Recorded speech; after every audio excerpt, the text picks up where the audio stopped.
বাবা বটেশ্বরনাথ মহাদেব দর্শন করে এবার যাচ্ছি রাম মন্দির দর্শন করতে।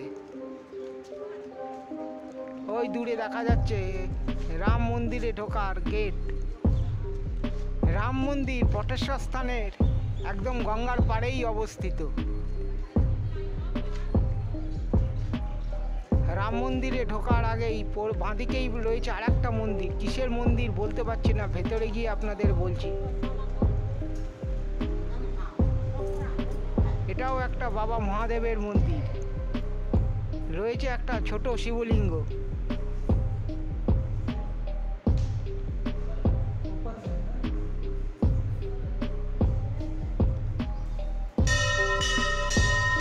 দুইজন ভক্ত শিবলিঙ্গ পুজো করছেন।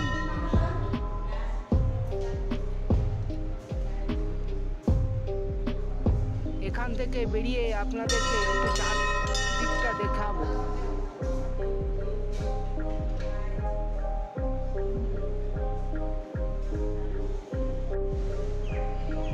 এখানেও রয়েছে একটা ভগবানের মূর্তি, কিন্তু কোন ভগবানের মূর্তি বলতে পারছি না। জায়গাটা খুবই প্রশস্ত, শান্ত এবং নিরিবিলি। মনে হয় পুজো পার্বণের সময় ভক্তদের বিশ্রামের জন্য এই জায়গাটা এত প্রশস্ত। একজন ভক্ত ঘুমোচ্ছেন।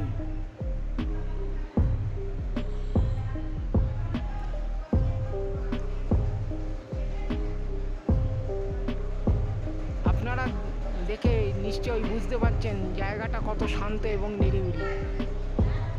এখান থেকেই বেরিয়েই যাব এবার রাম মন্দির দর্শন করতে।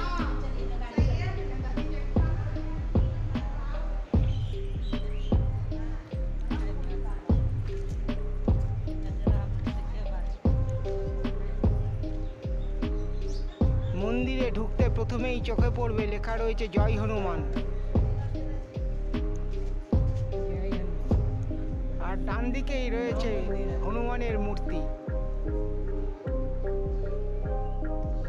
আর ওই দেখা যাচ্ছে রাম মন্দির, লেখা রয়েছে সীতারাম।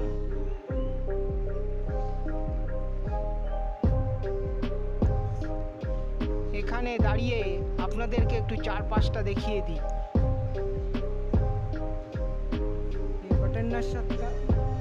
बगल में ही है ये राम मंदिर।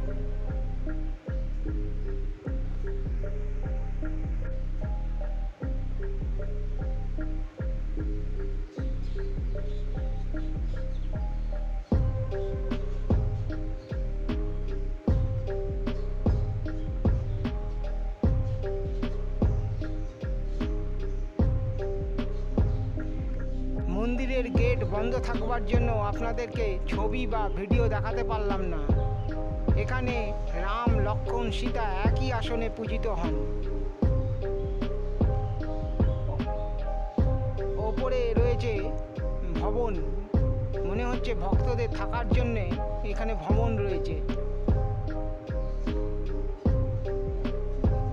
ভবনের ওপরে ওঠার রাস্তা।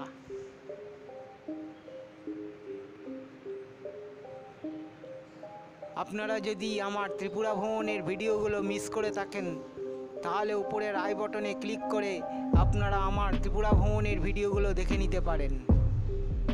শান্তি কুটির শ্রী শ্রী 208 স্বামী নাগা বাবা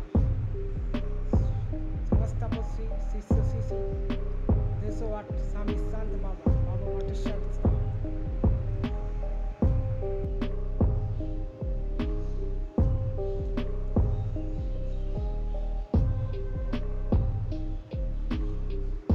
দুজন বাবার মূর্তি রয়েছেন।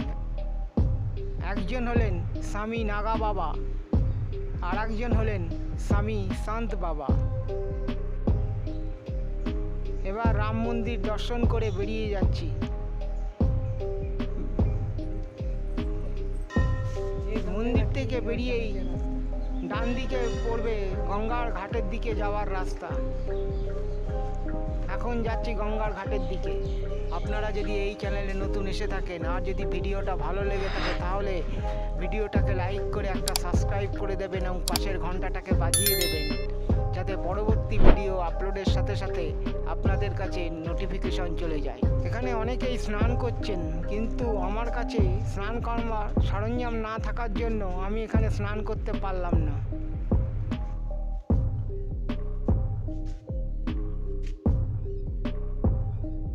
ওই দূরে দেখা যাচ্ছে কিছু ছোট ছোট পাহাড়, আর এই দিকটাতেও দেখা যাচ্ছে গঙ্গাবক্ষের সাদা বালির চর।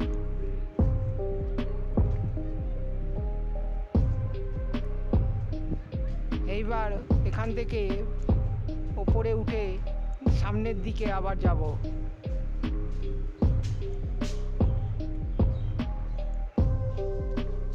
চলুন এই দিকটাই একটু যাওয়া যাক, কি আছে দেখা যাক।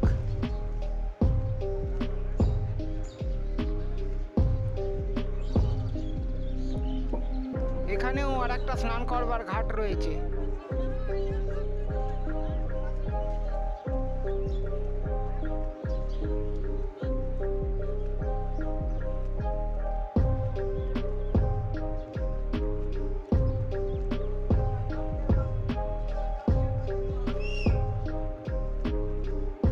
বোর্ডে গঙ্গায় জলে স্নান করবার সতর্কীকরণ দেওয়া রয়েছে। এখানে আপনারা প্রত্যেকটা দোকানেই প্রায় জলের জার দেখতে পাচ্ছেন, কারণ আমাদের হিন্দুদের কাছে গঙ্গার জল খুবই পবিত্র। আর এই জায়গাটা অত্যন্ত শুভ, কারণ গঙ্গা এখানে উত্তর বাহিনী, সেই জন্য এখানকার গঙ্গার জল আরও খুবই পবিত্র। তো সবাই যারা এখানে আসেন সাথে করে এখানকার গঙ্গার জল নিয়ে যান। তাছাড়া এখানে বসে কিছুটা সময় কাটানোই যেতে পারে গঙ্গার সৌন্দর্য উপভোগ করতে করতে। দেখুন গঙ্গায় স্নান করছে আর চেঁচাচ্ছে।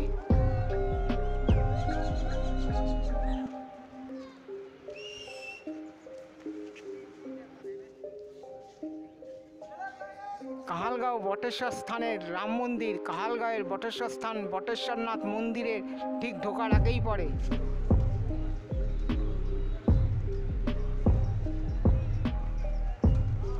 এই জায়গাটা ছেড়ে আমার যেতে ইচ্ছা করছিল না, জায়গাটা এত শান্ত।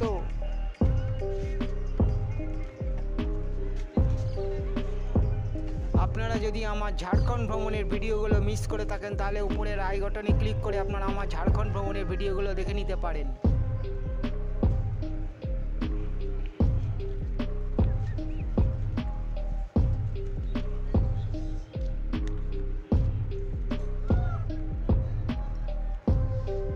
এবার ফিরে যাচ্ছি, যাব এবার এখান থেকে বিক্রমশিলা মহাবিহার।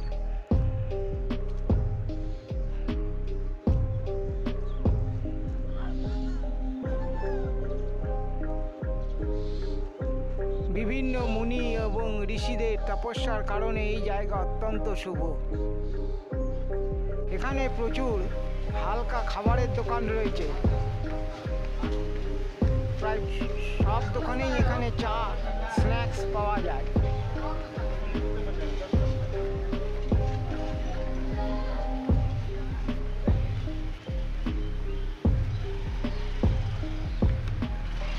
এটা হলো বটেশ্বর স্থানে ঢোকার গেট।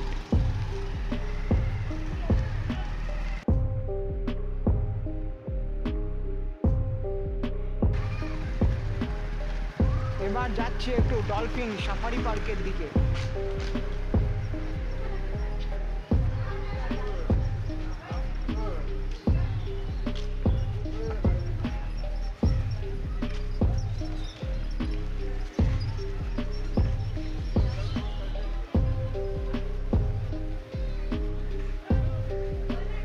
ডলফিনের কেরামতি দেখার জন্য এখান থেকে নৌকা ভাড়া করে গঙ্গাবক্ষে বেরিয়ে পড়তেই হবে।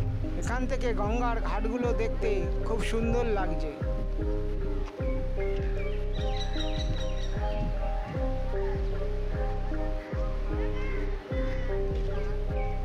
এতক্ষণ আমার সাথে থাকার জন্য আপনাদের সবাইকে অনেক ধন্যবাদ।